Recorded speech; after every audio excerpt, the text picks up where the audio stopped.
கட்டளையெல்லாம் இந்த நாட்டில் என்ன பாடுபடுதுன்னு பார்த்துக்கிட்டு இருக்கோம். ரூல் லிசிங்கிறான். ரிட்டில் ஆர்டர் போடும்போது ஹைகோர்ட்டாக இருந்தாலும் சுப்ரீம் கோர்ட்டாக இருந்தாலும் ரூல் லிசின்னு எழுதி அனுப்பிச்சோம். அப்படின்னா என்ன? அதை எப்பாடுபட்டாவது தலையை கொடுத்தாவது அதை கடைப்பிடிக்க வேண்டும். ரூல் நிசின்ற லத்தீன் சொல்லுக்கு அந்த பொருள் நடக்குதா? 3000 சொச்சம் புறம்போக்கு கோயிலை அப்புறப்படுத்தணும்னு உத்தரவு உச்ச நீதிமன்றம் போட்டு எத்தனை வருஷம் ஆச்சு? நான் நேற்று கூட ஃபேஸ்புக்கில் ஒரு பதிவு போட்டேன். எங்கள் கலெக்டர் ஆஃபீஸு, கடலூர் கலெக்டர் ஆஃபீஸில் கலெக்டரு 1000 மீட்டரில் 2 புறம்போக்கு இருக்குது.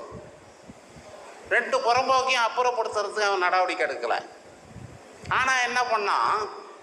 தந்தை பெரியாருக்கு செருப்பு தூக்கி போட்டான் பாருங்க. 1942 அந்த இடத்துல நாங்கள் ஒரு சிலை வச்சு கட்டடம் கட்டியிருக்கோம் பாருங்க. அதை புதுப்பித்து கட்டும்போது என்ன சொல்கிறது அந்த கலெக்டர்னு தெரியல எனக்கு. அவன் அப்படி போகும்போது பார்த்தானா, இதை புறம்போக்கில் கட்டுறாங்கன்னு நினச்சிக்கிட்டு வாயால் சொல்லிட்டு போட்டான், கட்டாத நிறுத்து அப்படின்னு. ஒரு தாசில்தார் வந்து உட்காந்துக்கிட்டான், ஒரு ரவுண்ட் இன்ஸ்பெக்டர், ஒரு தலையாரி கலவை போட்டுக்கிட்டு இருக்கிறத கூட பூச விடலை.